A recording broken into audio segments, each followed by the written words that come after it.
What is going on, Pats Nation? You guys already know who it is. Patriots Global back here with another video, and I kind of feel like I'm yelling at you guys a little bit. Maybe that's just me, though. What is going on, though? I hope you're all doing well on this fine, I think, Sunday. And I feel like I might have forgotten to plug in my computer again. So we will do that when we take a little ad break, and I'll tell you guys about the Sleeper app that I know you guys love hearing about. So, today, we're just going to be talking about a kind of training camp takeaways from week 1 as we start to pivot here into week 2. Tomorrow, obviously, pads are going to go on. Things are going to be a lot more in-depth, a lot more we're going to take away. I do still have my takeaway videos, or not my takeaway video. I don't know what that was. Not my takeaway video today, but my training camp recap video will still be released today. We got a couple of exciting things to talk about just involving the channel also. And I know today was a little bit of a random last-minute live stream. So everybody who's in the Discord chat, massive shout out to you guys. As I started to grow Discord, kind of just wanted to bring a big Patriots community together, a place where we can all kind of just unite, talk football, answer questions, have a good time. And that Discord is also 100% free. If you know Discord, then you know exactly what it is and how to use it. It's in the link in the description box below. So if you guys are interested in joining this Discord, I think we have like close to 100 members in the Discord chat already. You guys have blown it up since I told you guys about it less than 24 hours ago. So massive shout out to all of you guys. So tell your friends. Anybody can join. It's not exclusive. I had some people saying, hey, can I tell my friends and whatnot? Tell everyone about the Discord chat. Share the link with them. Let's have fun. Let's make this a giant Discord. Link in the description below where it says join the Discord. So make sure you guys do that. Massive shout out to everybody here in the chat. Cam, Alexander, S27, Kayla, Noah, I would love to try to pronounce your name. My name's Hagen. I believe that's right, but I'm never good with names, so I could also be very wrong.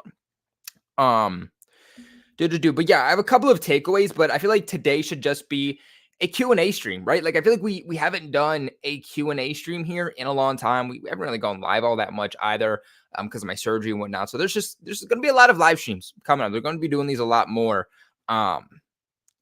But I want you guys to definitely start asking some questions that I can answer for you guys here in the chat. Make sure you guys share this live stream. Like I said, I didn't promote it all that much. So let's get this live chat out there. Let's have a good discussion. But one of my first takeaways was these rookies, but more specifically in terms of these rookies was Demario Douglas, the 6th round pick. And everybody was claiming about Keion White this and Keion White that. And I do believe that Keion White could still be a quality receiver in the league. I'm just of the assumption that it's going to take him more time if he does pan out to be that guy. It was a hot take, and I had some of you flame me when I said it when they drafted White and Douglas, that the Patriots will probably end up with one receiver rather than both of those receivers, and then I felt like that guy was going to be Demario Douglas. He just fits the Patriots system. He fits what they want to do. He fits that mold of like a packaged wide receiver, a small slot receiver that they can use in that Marcus Jones role. Everybody's talking about, hey, Patriots Global, can they do packages for Marcus Jones this upcoming year? You shouldn't want them to have packages for Marcus Jones. If they have packages for Marcus Jones, then it's because our receivers are lacking, and you're asking a punt returner / defensive back to be one of your primary receivers. And at the end of the day, it's like Ramondre, right? We ran Ramondre through the ground last year, that the second half of the season, he wasn't as good, he wasn't as productive, and his ball security took a drop. If you want Marcus Jones to be elite as a punt returner and elite on defense, then you need to limit what he's doing. He should be restricted to being a punt returner and a cornerback, and that is it. He shouldn't be a kick returner. He shouldn't be getting snaps on offense. Keep him as fresh as possible for where we are going to need him. That is where Demario Douglas can come in and give those same packages that Marcus Jones was able to give us last year. It also looks like he put on significant weight in a good way. I'm not saying this dude got fat since the Patriots drafted him, but significant weight in a very short period of time from when the Patriots drafted him to the first day of training camp. Why is that good?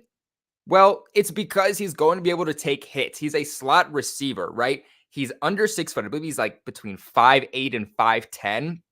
He's not a guy that's really going to be playing on the outside. I'm sure he'll get some looks on there from time to time, but his main job is going to be, if he makes this roster as the 5th receiver, is going to be by playing in the slot. With that being said, if you're going to play in the slot, you need to know that you are going to take some hits. You are going to take some absolute brutal hits. So if you're 170 pounds, you're going to get knocked around. You're going to get hurt. You're going to get injured. You're going to feel it. And that's why you want to have more mass to you, because you are able to then absorb these hits a lot easier. That's why Julian Edelman was a small guy, but Julian Edelman was a guy with a lot of mass on him. That's why he was able to constantly dive into the end zone, defying gravity, and constantly shake off tackles. This is exactly what Demario Douglas is doing by putting on that weight. That's why when we were talking about, could Taekwon Thornton be a guy that doesn't play on the outside and plays more in the slot, I was like, unless he actually put on significant weight, we heard reports on that this offseason, then I don't think it's a good idea to play him in the slot, because he's a very thin, a very fragile guy, and we've already seen the implications of that even last year throughout his rookie season. He did not put on weight. I don't know where these reports came from that it looked like he was putting on weight and muscle mass. He put on a few pounds. He essentially didn't do anything in terms of his weight. So where those reports were coming from, where this was just coming from in general, I don't know, but pretty much somebody gaslit the entire nation of Pats Nation. It's kind of funny, but it's also very disappointing if you were looking forward to Taekwon Thornton actually putting on some mass there. But a little bit more here about Demario Douglas. He is the 5th receiver. Welcome Demario Douglas to the 53-man roster. And it's early, okay? You shouldn't freak out in OTA's minicamp in the beginning of training camp. Let's see what happens when pads go on. But to this point, nobody, and I mean nobody, is even close to touching Demario Douglas as the 5th wide receiver on this roster. Keion White finally heard his name a couple days ago in training camp. That's the first thing he did all offseason. You then have the new wide receiver that they just brought in, Hearn. He finally caught a touchdown pass today. This might be a hot take, but I do believe that the new receiver we just brought in, if he could stay healthy, he'll battle Douglas more for the 5th receiver spot than Keion White is going to. I think Keion White at this point either gets cut or he's a Foxborough flu. I would lean more towards Foxborough flu, but we'll still see. Got some notes written down here. So if you see me looking down, that's exactly why. I know I wrote something about Christian Gonzalez that I wanted to share with you guys. Here we go. Christian Gonzalez is just looking like an absolute steal of the draft so far. I said it when they drafted him, and it's looking to be the same case now. We do have to see ultimately if, it's a big if, he can look that way when pads go on. I ultimately think he will, but let's not get too excited until those pads do go on.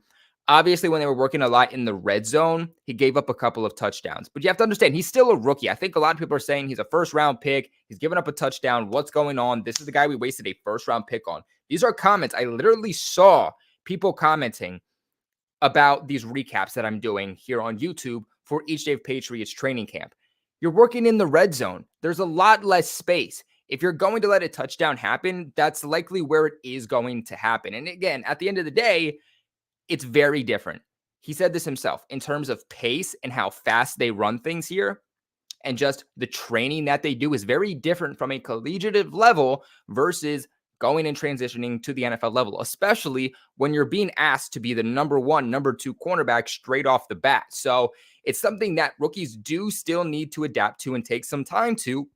And we're only a couple of days into training camp. So Give it some time. Let him adapt, even in the beginning of the season. Don't expect him to be Stephon Gilmore in the first half of the season. Honestly, if he becomes Stephon Gilmore at all, even an ounce of Stephon Gilmore at all throughout his rookie season, I think that is an absolute steal, and you should be absolutely looking forward to the future of Christian Gonzalez on the New England Patriots. I can't say with certainty is he the cornerback one right now, because the Patriots have transitioned a lot of guys out, right? The one guy who has stayed as a perimeter corner is Christian Gonzalez. Other than that, it's been Jonathan Jones, but there's even been days where Jonathan Jones has been the starting slot cornerback and Marcus Jones has been on the outside. So I'll be curious to see where the Patriots value him. And I think where the Patriots value him straight off the bat is really going to be decided on Christian Gonzalez. If he performs well enough, he looks good the offseason, he stays healthy, knock on wood, and he proves that he can be a cornerback one to start the year, because it's going to be hard to go up at A.J. Brown straight away week one, and then Tyreek Hill or Jalen Waddle the following week. But if he could prove that he could do so, then he's going to be your starting cornerback straight off the bat. But if he doesn't, he'll be cornerback 2, and you're going to have probably Jonathan Jones being your outside cornerback opposite of him with Marcus Jones in the slot. Either way, I think the Patriots will do a lot of different things defensively with their defensive backs and packages, whether Jack Jones is here or not. And I'm sure that's a discussion we're going to get into later on when we reach Q&As. But today, he was locked down. Today was shells. It wasn't pads. Pads will go on tomorrow. But today he was locked down, as in he didn't allow a single reception today. He is looking better and better every single day. See if I have anything else written down that I haven't talked about. He's probably just in general the player that I'm looking forward to most when it comes to seeing the preseason. Like I said, had some issues there in the red zone. Looks like we're lagging a little bit in the red zone, but as he kind of transitions today, the Patriots started working more in the intermediate side of the field within the 50 and the 40. They started working on some longer plays. It wasn't all crammed within a 10, 15-yard max range as they reached the red zone, and he definitely looked a lot better there. So let me see what else I have written down here. Jonathan Jones. So Jonathan Jones is another guy that I did want to take about as one of my big takeaways, because we're talking about how great Christian Gonzalez looks on the outside. My God, dude. Jonathan Jones is going step for step with every guy he's going against, whether it's wide receivers, whether it's tight ends, whether it's the number 1 receiver in Juju, whether it's the number 2 receiver in, I guess, Taekwon Thornton, you would have to say, is our number 2 receiver right now, because it's definitely not Kendrick Bourne, who hasn't gotten any passes thrown his way. And for the most part, Thornton, other than today, also hasn't. But Jonathan Jones was going stride for stride with every single guy, right? He was going stride for stride with pretty much every receiver that had a height advantage over him, whether that was Mike Gesicki, whether that was Taekwon Thornton. But then he was also able to keep up with Taekwon Thornton from a speed perspective. So Jonathan Jones, we obviously have concerns about, because he's small. And how is he going to be able to pan if he is our number 1 corner, at least to start the year, and he is undersized? Clearly, he's so aggressive in terms of coverage and has such sticky coverage that it is not preventing him from being a lockdown corner at all. Even in terms of speed, we know he has that speed. We've seen it in the past. He's one of the fastest 40-yard dashes the NFL has seen. In his draft class, he was, I think, the fastest 40-yard dasher. It was the second fastest 40-yard dash, one of those two. He's able to also keep up with speedsters. So I think you should be very confident with what you see from the Patriots defensive back group, especially these corners, whether Jack Jones is here or not, because Jack Jones really hasn't been thrown into the mix with the starters. I think he was finally thrown into the mix a little bit today. Sneak peek preview on today's breakdown, which will be on the channel later today. But they'll be fine without Jack Jones if he's not here. If Jack Jones is here, that's great. And that gives the Patriots more depth. That is absolutely solidifying this secondary. But as long as the Patriots stay healthy, Jonathan Jones, Christian Gonzalez, and Marcus Jones as your core 3, they'll be absolutely fine. And this defense will still be one of the best in the entire National Football League. Real quick, let me plug in my computer, because before I started this, realized I didn't do that.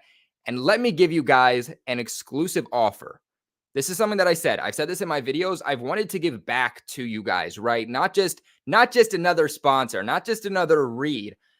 And that's why I'm so motivated about this one and working with Sleeper, is because it gives you guys an actual opportunity to make money and gives you guys something to look forward to, and my ability to just give something back to you guys for all you have done and continue to do for me. So just listen for the next minute about Sleeper and how you can make some quick, easy cash right away as long as you're 21.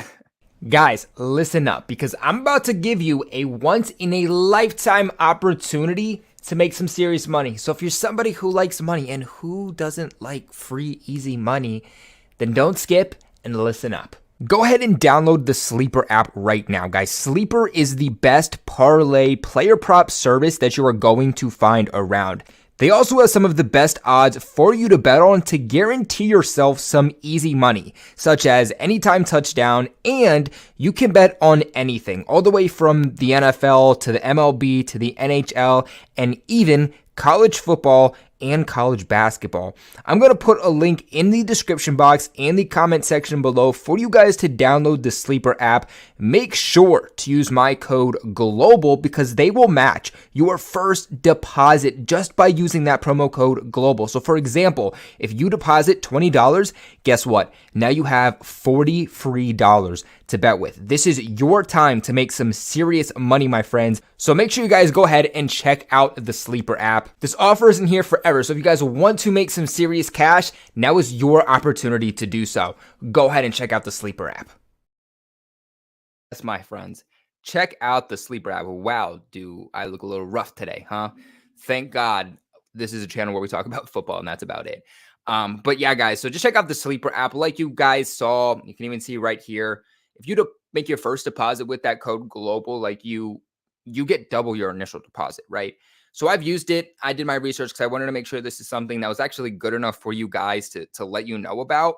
And the reason that I say that this is your opportunity to make some real money is just because if you deposit $20, you get $40, right? So let's say you bet on something that's like 90% guarantee, even 99% guaranteed to hit, but it's only about a $5 extra than you're putting in.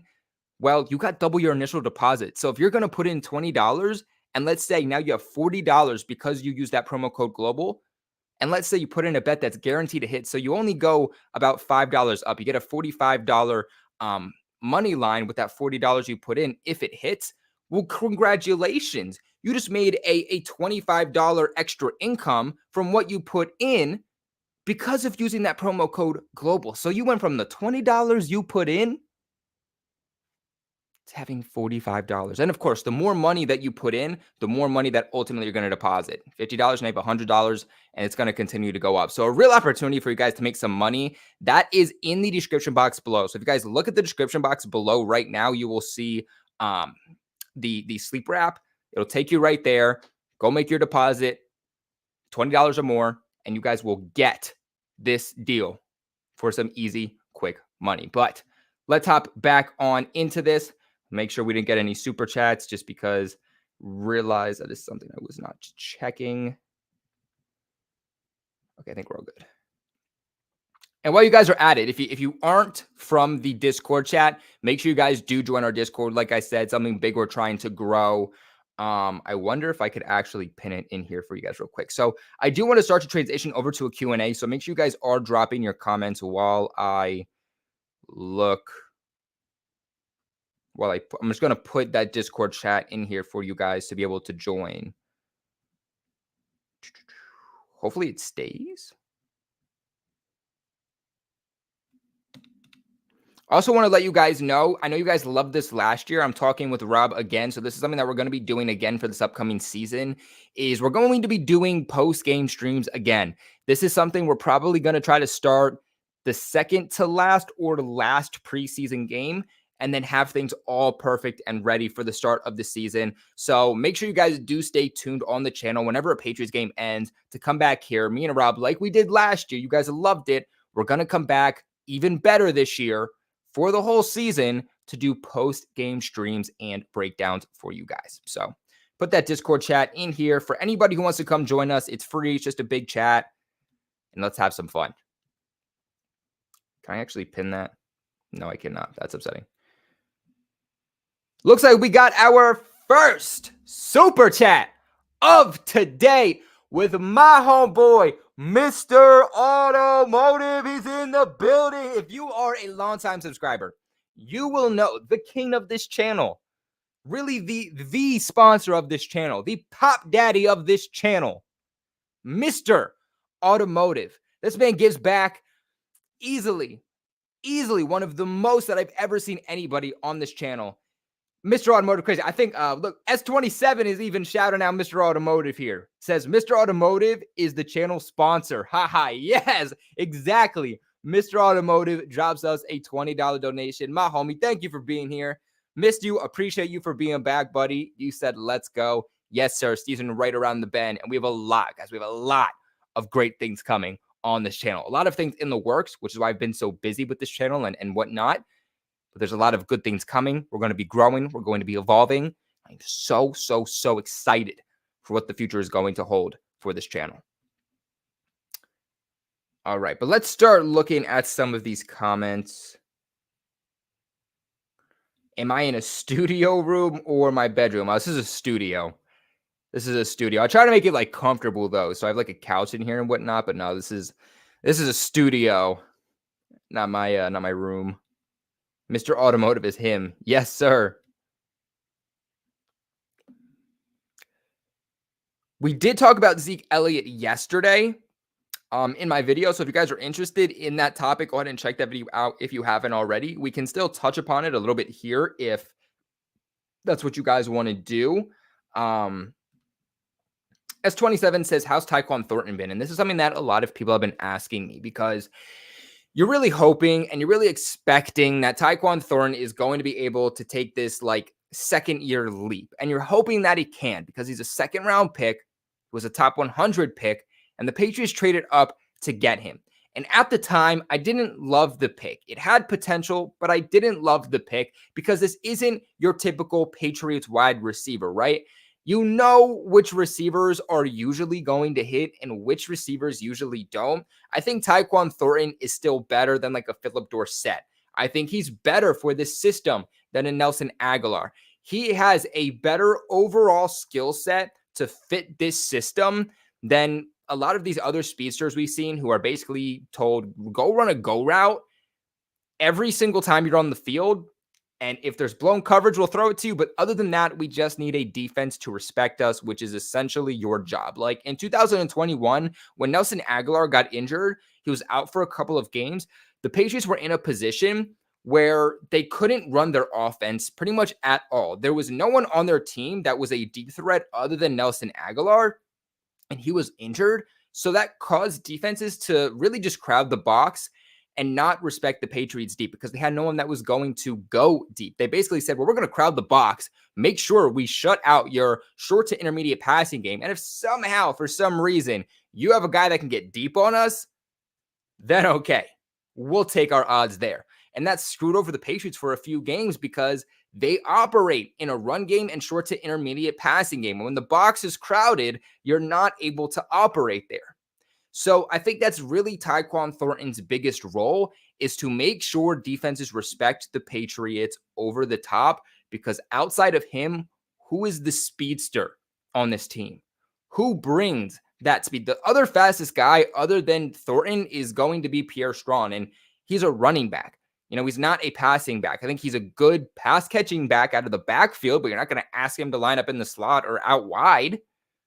So I think that's Taekwon's biggest role. So like he is important to this team, but he's not going to get a lot of volume. And I think that's why early on the Patriots were interested in like Philip Dorsett this offseason and some other speed options just in case Taekwon Thornton does get injured because he's had injury histories. And that's been another problem for him is his inability to stay healthy. We saw it last year. We've already seen it this year. And it's because he's a very small, thin, fragile guy. He's got to put on some muscle. He's got to put on some weight. And he really didn't do that at all this offseason.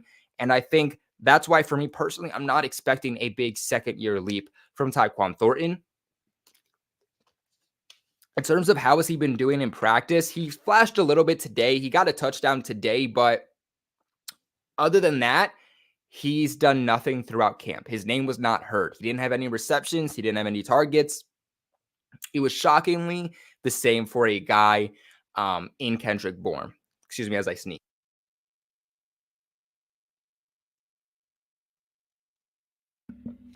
Sorry, I didn't want to blow you guys' eardrums there.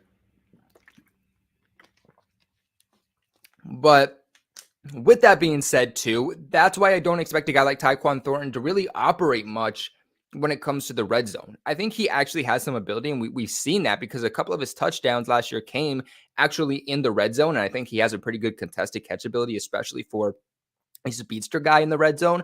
But so far through camp, hasn't done anything until today when he had a touchdown, and we were working a little bit with some more space on the field and not crammed within that 5 to 15-yard range that you start to operate within the red zone. So I don't know. Like I said, me personally, you kind of know which receivers usually are going to pan out here. I didn't love the second round pick for Thornton at the time, and I still don't love it now. We'll see how things ultimately decide to go with him this year. And hopefully I'm wrong, and hopefully I eat my words, but I don't know. The Patriots' inability to draft and develop guys, let alone draft the correct guy, never seems to pan out well. Also, when do these guys ever pan out for the Patriots? You know, these outside, fast speedster dudes, right?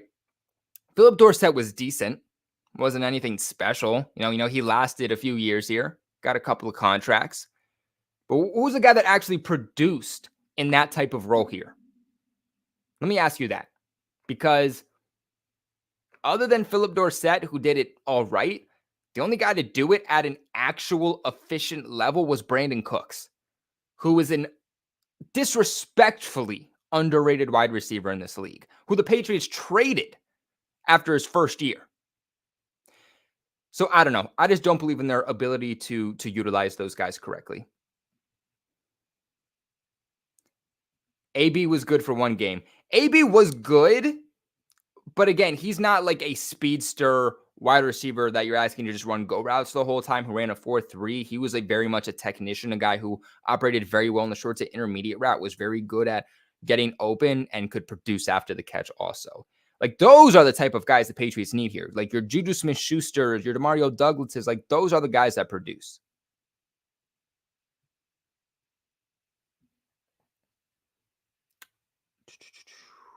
Looks like we got another donation, a $5 donation here. Very much appreciated. It goes such a long way when you guys give back to the channel and donate. I know not everybody can, but for those who, do and go that extra mile, it really, really means more than I'll ever be able to let you guys know because of how much it really does support the channel, because YouTube is so bum at giving their creators actual AdSense because they like to take our money. But Football Frequency says, five positional groups, three groups. The defense forward, 7 foot type. Oops, sorry, we go. 7 foot tall type of guy, play zone coverage at the line, 7 inches taller than JJ Watt. Am I missing something here?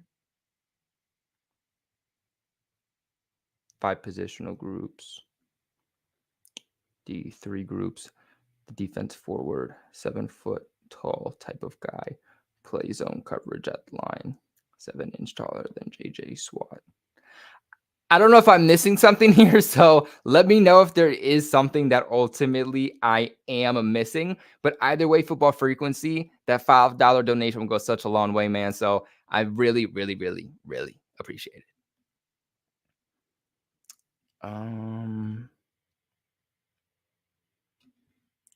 What do I think the Patriots record is going to be? Let me see if I have the record edit pulled up here still. Is this it? I think this is, yeah. All right, so let's just look at the Patriots games here. Let's break it down a little bit. Get rid of this real quick. Did I really not make this big enough at the bottom? That's upsetting. Philly week 1. I think if there's any time that the Patriots are going to beat Philly, it's going to be week 1. And I really wasn't sure, like, am I happy that the Patriots are getting Philly week 1? Or am I mad that the Patriots are playing Philly week 1? And I thought about it and I said, you know what? Philly has a lot of new pieces. Philly lost a lot of pieces. A lot of rookies are on Philly. So, with that being said, you can't have everybody ready week one. This is also in New England. Brady's coming home. There's got to be extra motivation. There's easily going to be more Pats fans than Eagles fans in the building. So, with that being said, if there's any time that they're going to win, it's going to be this game. It's still tough for me to decide this game, and I feel like right now I have to still lean towards Philly only because right now I haven't seen anything from the Patriots to be able to say that they will be ready, but I do think that they definitely could still win this game. It's just going to be very dependent on the offense. Like, I have confidence in the defense to be able to relatively hold the Philadelphia Eagles offense, but the question mark is will the Patriots offense be ready enough to still be able to go stride to stride with what the Philadelphia Eagles are still going to put on the board? Because, the Patriots defense isn't going to hold them to 10 points.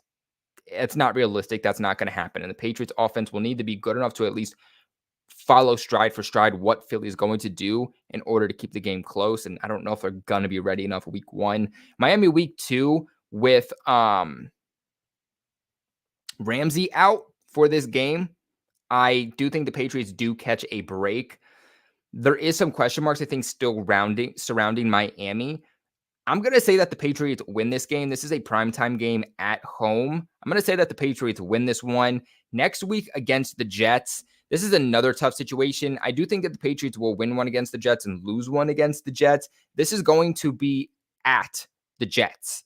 So I'm going to say, and it really depends because the Patriots have been very inconsistent with being a winning team on the road and a winning team at home. It really it's deciphered each and every single year. So I'm going to say that the Patriots lose this game. I just think the New York fans are going to go crazy. The Patriots have won 13 straight against New York. Let me tell you, if you ask any Jets fan, what's one game you want to win on your schedule this year? They're going to say the Patriots. 9 out of 10 fans are going to say it's the Patriots because they don't beat us. I think they're going to go crazy in this game. It's going to cause issues. And I think the Jets are going to win this game at Dallas. I do think that the Patriots win this game. They know how to go up against Brandon Cooks. I think that will give them an advantage. And they always play Dallas very, very good. Again, the offense is just going to have to go stride for stride in this one. But I do think that the Patriots defense is better than it was in 2021 when they faced Dallas against New Orleans. That's a win. At Vegas, this is a tough one, right? Because Belichick against his former disciples, Belichick against his former players, never does well, but they should have won that game last year. I think they'll have some extra motivation this year, and I really don't think that Las Vegas really got all that much better. So I'm going to, maybe a little bit of hot take, but I'm going to say the Patriots win this game. If Belichick loses twice to Josh McDaniels, then I'm going to be concerned, especially with Jimmy Garoppolo at quarterback and maybe a backup at that point because Jimmy will probably be injured at this point. Moving on here to Buffalo. Another tough situation, but this one's at home. And every year I say the Patriots will win one against the Bills, and they never do. But I do think that if the Patriots offense was better last year, they would have won one of those games. If they had a better special teams in the final game of the season last year, they would have won that final game. So I'm going to say that the Patriots win this one at home against Buffalo. Moving on to Miami. The Patriots and Miami Dolphins always split. It's just like something you could guarantee. Like, hey, if that was an odd over on the Sleeper app, I would take the over. They always just split. I had the Patriots winning one against Miami already, so I'm going to say that they lose this one at Miami. It's just fate. Moving on to the Washington football team, who can always be sneaky good. They're one of the teams that can, lose a game abruptly against a terrible team, but then win a game against one of the best teams in the league. So they're a little bit confusing. Ron Rivera is a good head coach. He's an underrated head coach. But I'm going to say the Patriots win this game against Indianapolis. Who's the quarterback? And even if it is their rookie, Patriots and Belichick, they know how to play rookie quarterbacks. They have a winning record against them. I'm going to say Patriots win against Indy. They might not even have Jonathan Jones, who requested a trade. And then they head into the bye week. Now, hopefully, coming out of the bye week, the Patriots actually know how to play football because a lot of times they don't know how to play football after the bye week, and you got to hope they use it to their advantage and not their disadvantage. The Giants, this is another tough one. Saquon Barkley, Daniel Jones, they're going to have to stop the run game. But last year, the Patriots were very, very good at stopping the run. And they brought those players back and arguably got better in that area. So I think they'll be able to stop them down. You just have to stop Darren Waller at that point. And I feel pretty confident. Like, stop Saquon, stop the running game. Don't let Daniel Jones constantly escape on third down and pick up the first, give them a fresh set of downs and let them drive down the field. If they can do that, then I'm pretty confident that the Patriots will be able to win this game. So I'm going to say that the Patriots win this one against the Chargers. You might be thinking, Global, you've had too many wins lately. You got to think that the Patriots lose this game. The Chargers are a good team. Herbert, one of the best quarterbacks in the league. Unfortunately, they have a head coach who chokes. Also, unfortunately, Justin Herbert still doesn't know how to defeat Bill Belichick. Every single time the Patriots play the Chargers, the Patriots will win. So I have to go with history here. I have to go. I don't care if they're at home. I don't care if they're on the road, which fortunately for the Patriots, this game is at home. I got to say, the Patriots win this game just because of what they've shown me in the past. Moving on here, at Pittsburgh. This is a tough one. At Pittsburgh, because the Patriots are very good against Pittsburgh too. This is a primetime game, and primetime is always weird. Pittsburgh got better. Mike Tomlin is such an underrated coach. After all the adversity he's had to go up against, he always finds a way to either bring his team to the playoffs or just miss the playoffs by like one game. How they almost got to the playoffs last year and were one game away absolutely beat me with all of the issues that they were having. So I got to say that the Patriots will win this one, but it's not confident because when it's primetime, Pittsburgh can come out and destroy, especially late into the season.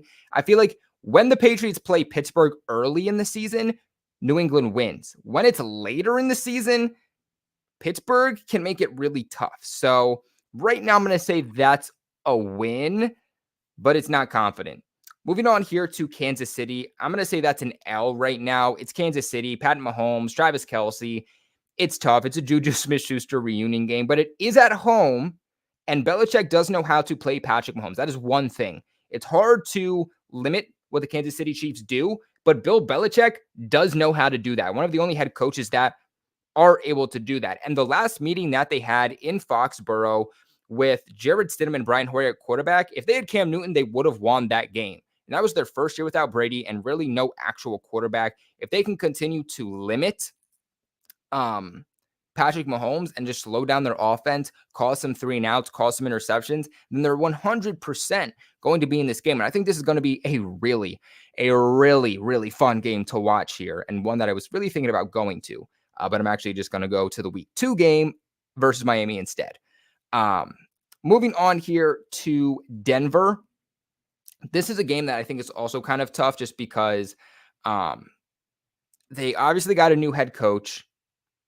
They're obviously in a new position to where Russell Wilson can succeed with a new head coach. Obviously, the former head coach of the Saints, and Sean Payton, a Super Bowl winning head coach in Sean Payton. So I think if anybody's going to get them back on track, it's going to be him. Later on in the season, as long as they're healthy, they should be developed a lot more. With all their wide receivers, they should be a good offense. So I think that this could be a trap game for the Patriots. But I don't know. I'm one of those people who also doesn't want to bet on something until it is officially shown.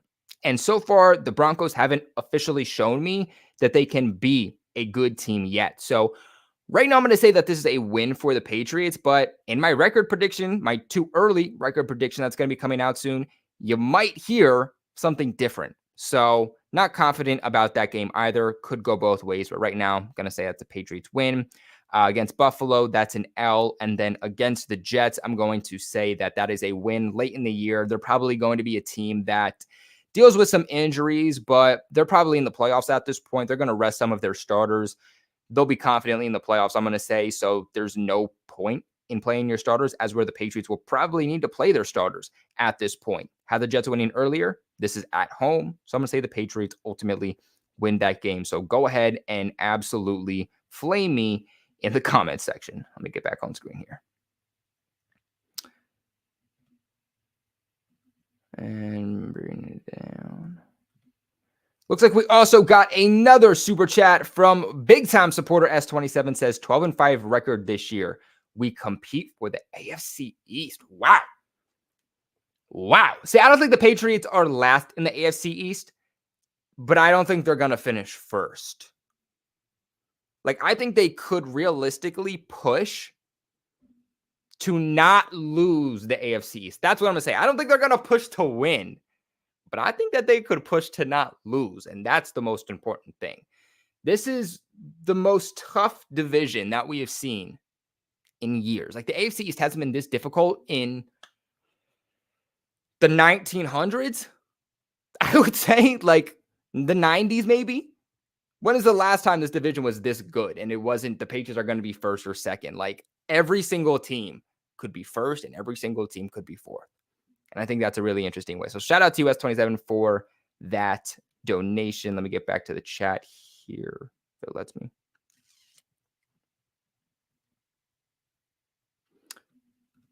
Rodgers beefing with Sean Payton is hilarious. Dude, I saw that today. I thought that was the funniest thing. For those who don't know basically what happened, I don't know exactly what was said. I don't have the quote in front of me, but basically Sean Payton, former Saints head coach, now the head coach of the Broncos, basically came out and said Nathaniel Hackett, who was the former head coach of the Broncos, who was fired, Sean Payton was brought in, but is now the offensive coordinator for the Jets, came out and basically was just trashing Nathaniel Hackett, basically saying how terrible he is of a coach.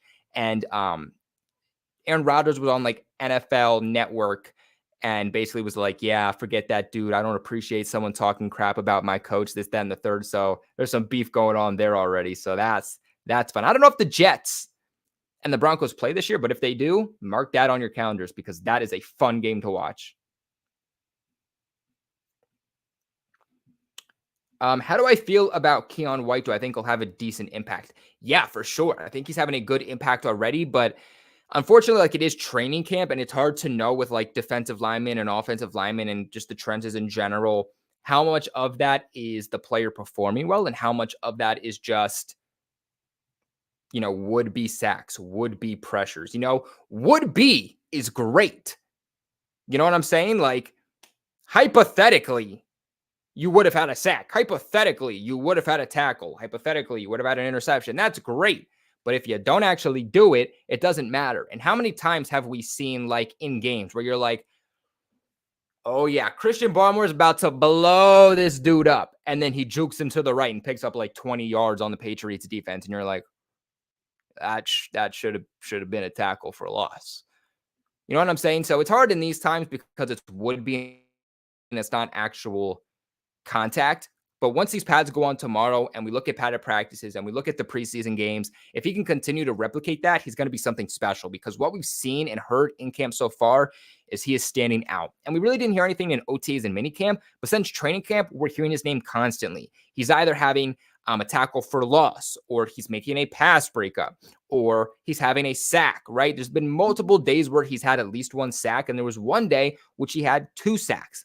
How much of that is Keion White, though, and how much of that is his Patriots offensive line is another challenge that I will say to you. I do think either way, Keion White he's going to be a good player. I think he's going to be utilized in a multitude of different ways, more in like a Dietrich Wise, Lawrence Guy type of role, a guy you're going to see out on the edge, a guy I think you're going to see plugged into the middle as a defensive tackle at times also, a way to get him some mismatches, but a powerful guy who he's quiet, but I think he'll make a big impact when the time comes. In terms of what do I think his usage rate will be this year, I don't think it's a whole lot. If you still have Lawrence Guy on this team, then I think that bumps him down. You still have Dietrich Wise, that bumps him down. You still have Josh Uche and Judon, that bumps him down. I don't see him getting starting time above any of those guys. Realistically, he should get playing time above Lawrence Guy. I think he's a better and more explosive player at this point, but the Patriots will want to roll with veterans, especially with a lot of young guys already in the building and on the team. That and the fact that they really do utilize the voice of Lawrence Guy and who he is off the field. They love them some Lawrence Guy. So I think because of that, they're going to say, you know what, although, Keion is more explosive, we're going to roll with Lawrence Guy still for the majority of this season. So I'm going to say maybe like 40, 50% defensive usage is probably where I would go. Maybe he can get bumped up to 60, but I wouldn't expect him to be an every down player or expect him to be someone you constantly see on the field or light up the stat sheet or be in the talk for defensive player of the year or anything like that, unless the Patriots deal with injuries, which would be a much bigger problem. So knock on wood, my friends, that does not happen.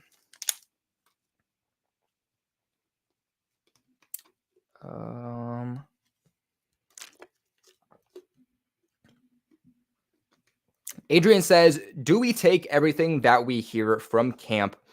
Should we take it with a grain of salt since there's been no pads on? Yeah, exactly. I think you hit on it. And I think that's very important to address. Like I mentioned a couple of minutes ago, is the fact that there's no pads on, right? There's no contact. There's not supposed to be any contact. So what it is it's essentially two-hand touch.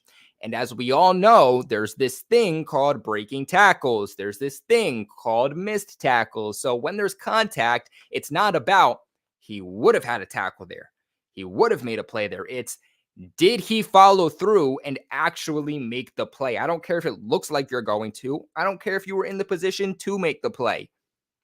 Make the play, and then I will give you the credit. So that is definitely something you want to look out for. Really start taking notes when pads go on. Pads go on tomorrow, guys. So when I do my recap tomorrow, make sure you guys listen up. Make sure you guys take those notes. Take those mental notes. Even write some stuff down because these are the biggest takeaways we are going to have so far throughout this offseason. Throughout minicamp, OTAs, any other day of training camp, this is the closest thing we've had until we see the preseason games and then head into the regular season. This is where contact's going to be allowed. This is where you start to say, okay, can Christian Gonzalez keep up with these guys and not get bumped off, right? This is going to be where we talk about Taekwon Thornton. Is he going to be a guy that gets bumped off his routes? DeMario Douglas is looking good, but he's small. Is he a guy that gets bumped off his routes? Is there going to be blanketed coverage that essentially leads to this offense if passing game having issues and not being able to get guys open? This is where we start to see a lot more things like what you're going to see on actual game day. So definitely take things with a grain of salt now. It doesn't mean don't take things away from what you're still seeing, but still take it with a grain of salt.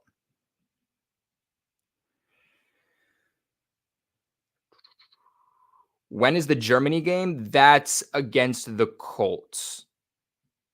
So which week is that? That's week.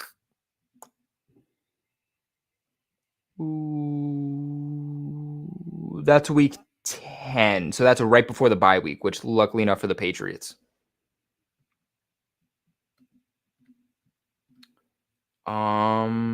Ray, my man, what's going on? Two-hand touch, he carried into it. Spider Nate, man, what's going on? SG Flow, I'm actually really glad you touched upon this because I thought about this when the stream first started and I was like, all right, just remember this because so far nobody's in here. So just remember you want to talk about this. How do I feel about Zappe outshining Mac Jones today? Just for reference, let me pull it up real quick. I just want to pull up the numbers. By the way, there's a short clip on my channel right now. It's Bailey Zappe throwing to Mike Gesicki today, a touchdown back to the end zone, toe tapping. Now, ultimately, the play was called dead because there would have been a sack, but still a great throw and a great play and a great catch from Mike Gesicki. So I did still want to post it. So if you kind of want to see some action for Bailey Zappe, go ahead and check out. It's 6 seconds. What's today? The 30th. Let me update this real quick. So I want to be able to tell you guys the statistics in terms of how the quarterbacks performed today and why people are kind of overreacting. So Bailey Zappe was very good today. Okay. I'll give him that. He stood out today. He was very good. But I think people are going to take one day away and go, there's a quarterback competition. Bailey Zappe was good today. No, there's not a quarterback competition. First off and foremost, there's no quarterback competition. That's important. There was no even 7-on-7s today. It was 11-on-11s. Mac Jones was 10 for 14. Bailey Zappe was 12 for 16 with an interception. And from what I was told, from what I've been hearing, it was a bad interception. It wasn't a good pass. It wasn't a good defensive play. It was a bad throw by Bailey Zappi, and McSorley was 9 for 11. It was a good day for the quarterbacks overall. Bailey Zappi, though, was just very much dialed in, and he lit up the second team on a very much consistent base, like all day today. He was lighting up the second team. But with that being said, Bailey Zappi was lighting up the second team defense. Congratulations. You played our 2 easiest games last year and won. You were thrown into a game against the Chicago Bears, which was a better defense than those two, arguably, but still one of the worst teams in the league, and then didn't look good. And today, everyone's continuing to overreact because he looked good against the second team defense. I like Bailey Zappi, okay? I hope to see more of Bailey Zappi. But Mac Jones is my starting quarterback. Until he can show me he can't, he's my starting quarterback. And at the end of the day, I want the guy who's going to do it more efficiently, but people are overreacting to Bailey Zappi, and they did it all year last year. Y'all were screaming for Bailey Zappi during games while Mac Jones is in the game and standing there. You're hurting your team's success by doing that because you're depleting your quarterback's confidence. Mac Jones is the better quarterback. He has the better toolbox. He's smarter. He is a better athlete than Bailey Zappi is, okay? He's more talented. Point blank. Point blank. Mac Jones every day is going up against the starting defense. He's going up against Christian Gonzalez, Jonathan Jones, Marcus Jones, Kyle Duggar, Jabril Peppers. Bailey Zappi is going up against your second team defense, right? He's going up against Jalen Mills, Isaiah Bolden, Amir Speed, Sean Wade. He should be lighting those guys up. I think he's a high quality backup. What could he be as a starter? We don't know, but he should be lighting up the second team defense. Put him into the same mix that Mac Jones is in, and how does he look? That is a different question. But you can't really compare the days of Mac Jones to Bailey Zappi when they're going up against very different competition. That's like saying, I'm trying to think of a bad defense. That's like saying, Patriots Global. Bailey Zappi lit up the Saints, but Mac Jones played the 49ers and couldn't even put up a touchdown. Like, dude, come on. Like, why is that in the same sentence type of a thing? I think that's the same situation here. People are going to overreact to a situation that does not need to be overreacted to. So, SG Flow, I appreciate you for asking that because I would have forgotten about my tangent.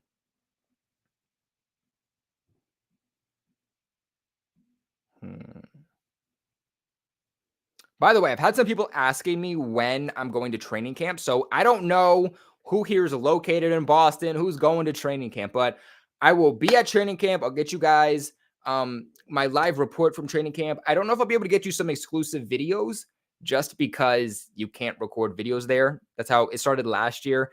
And I usually get front row to be able to actually get my actual notes and takeaways for you guys, which is more important than getting clips. So I don't know if I'll be able to get videos, but I will be there to give you my takeaways.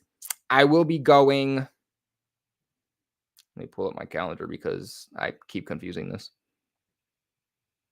I'll be there the 2nd and 3rd. So I'm either going to leave super early Wednesday or I'm going to leave Tuesday, but I'll be at practice August 2nd, which is this Wednesday, and August 3rd, which is this Thursday. Those are the 2 days that I'm going to be there. So if by chance any of you are there, come say hi, get a picture, talk some Patriots football. Maybe I'll be live a little bit while walking through camp. But yeah, those are the days I'm going to be there.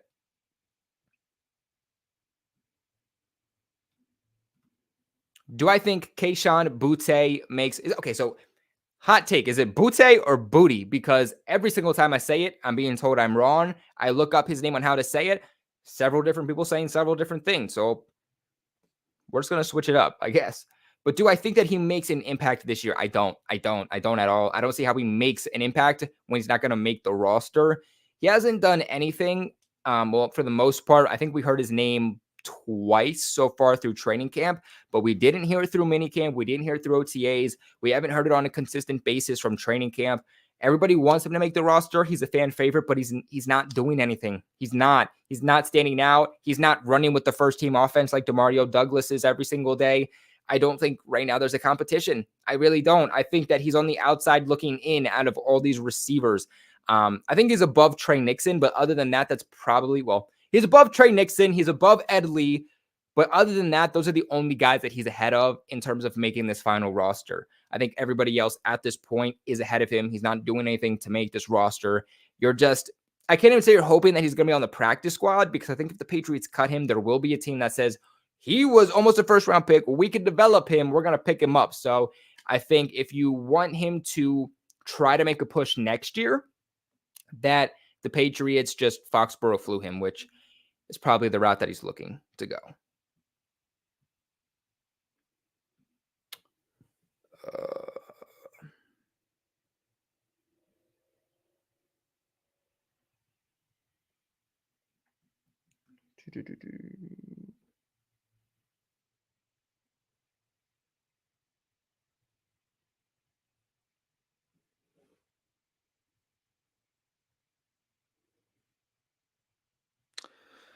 Trying to find some good comments.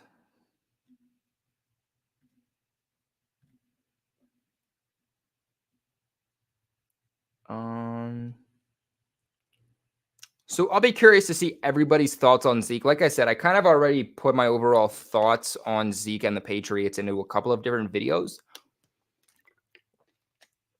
If you weren't able to check out my video on Zeke yet, I highly recommend doing so. I broke down a lot of really good thoughts and really good pieces that affect the Patriots on a multitude of different levels, but also an exclusive photo of Mac Jones and Zeke Elliott out to dinner. Zeke Elliott is still in Boston, okay? He's still in Boston. Several Patriots players following him now. He's following a lot of different Patriots players. Like, I don't know, dude. I'm just saying, put all these things together, and I don't know. I have a gut feeling. I feel confident that they're going to get something done with Zeke Elliott. I do think that Zeke Elliott could give the Patriots something better than Darrell Henderson and even Leonard Fournette can. I think Leonard Fournette is probably a better pass catcher at this point than Zeke Elliott is, but they have Ty Montgomery, they have Pierre Strong to do that. I think what the Patriots need is a pass blocking running back and a guy that, 4th and 1 or 3rd and 4 can just punch the ball through and just pick up the first down on the goal line. Have to have a touchdown, 3 yards out, 5 yards out, 1 yard out. Several times the Patriots get in that position, but don't punch it in, and it's in a field goal. Bring on Zeke Elliott. He just runs the ball through, bulldozers everyone, and punches it in. There's a role for that guy. That's a big role for that guy. And I think that it makes a lot of sense to bring Zeke Elliott in. I see some of you commenting. Dylan says, he's underrated. He fits perfectly into what they need right now, and I can't agree more with that. Everybody wants the flashy name in Dalvin Cook, but I just don't see it happening. Zeke Elliott can definitely catch some passes, but again, he's not the type of guy you want out wide or lining up in the slot. But if you just need to dump it off to him, then or check it down to him, then yeah, you can easily do that. And he'll stiff arm some guys. He's not fast. He's not going to break off a 50-yard touchdown or anything like that unless there's just blown coverage. But he's going to stiff arm guys, and he's going to get those yards, those tough yards that you need. He's going to put his shoulder down and just run through guys. He's going to carry guys on his back. And that's really what the Patriots need right now, because Ramondre is not the type of guy to carry 6 guys on his back and just bulldozer through guys. He can do it a little bit, but for the most part, he's shifty. He's quick. He's going to get on the outside of you, and he's just going to beat you. He can stiff arm you too, but you need a guy who's just going to bulldozer through you, just keep driving through a LeGarrette Blount type of role. That's what the Patriots need right now, and that guy is Zeke Elliott. I also think that Dalvin Cook is pretty much very set on being a New York Jet at this point, which it's more intriguing than I think being here on the Patriots. And I think the Jets need him more than the Patriots do. So I think Zeke Elliott is that guy. Just don't use Zeke as the center. Yeah, exactly.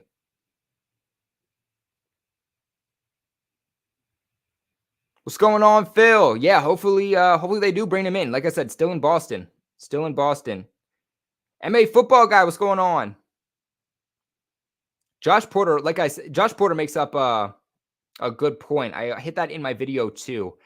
876 yards and 12 touchdowns last year, and that was a career low for him. and everybody says he's trash. Like, yeah, he's gotten worse each year, but Tony Pollard also came onto the scene. But the fact that he was able to still almost be a 1,000-yard runner and 12 touchdowns, dude, come on. You would take half of that right now as a spellback.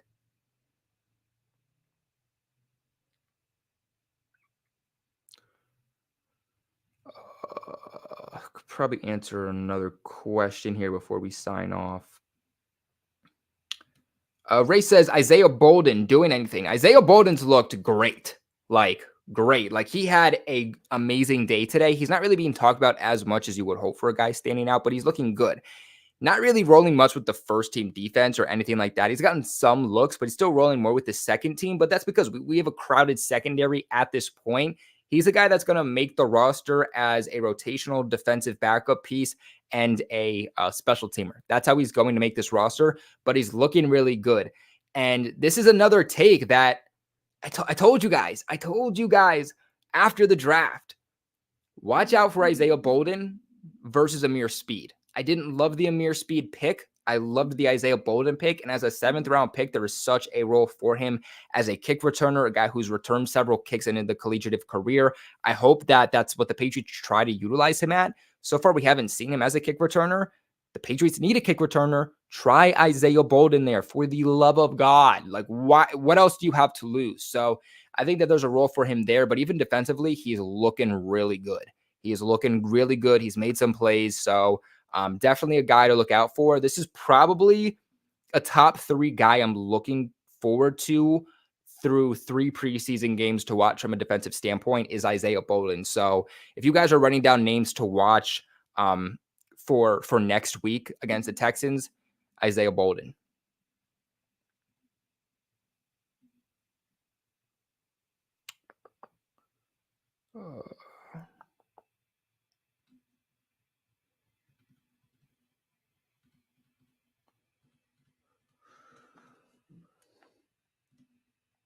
Michaela, what's going on? What do I think of Bill O'Brien so far? Bill O'Brien is given what the Patriots need right now, and that's a guy that could come here, excuse me, into New England and get discipline back into this offense. I think that last year and even kind of the last 2 to 3 years, even with Josh McDaniels, this offense was kind of running nilly. Like, it was kind of just, let's have fun, do your thing, and hopefully we can get it done. You need discipline. This team's been based around discipline. And I know you don't love discipline if you're a player necessarily, but it's very important, especially a team and an offense that was one of the worst, if not the worst offense last year. They need to get back on track. And Bill O'Brien, according to media, according to players, according to basically everyone that's been around him, he's been getting on players. We all know that viral video of him screaming at Keion White because he will kind of, he wasn't lining up. He wasn't taking things serious or professional. And he was like, this isn't LSU BS. Like, this is the NFL. Get your crap together. So, and I kind of said that in a little bit of a nicer way than Bill O'Brien actually said it. But if you guys seen that video, you know what I'm talking about. So getting some discipline back, getting these players focused, I think is going to be very important. And just sharpening up this offense from a schematic standpoint, just cleaning things up so you don't have penalties, false starts, players not knowing where they're supposed to be or what's going on. Getting everybody on the same page, I think, is very important. And that's not even from a play standpoint, but it'll put the Patriots in a much better position for this upcoming year. Just make things a whole lot cleaner and run a lot more efficiently. And I think Bill O'Brien's already doing that. So definitely expect an improvement from there.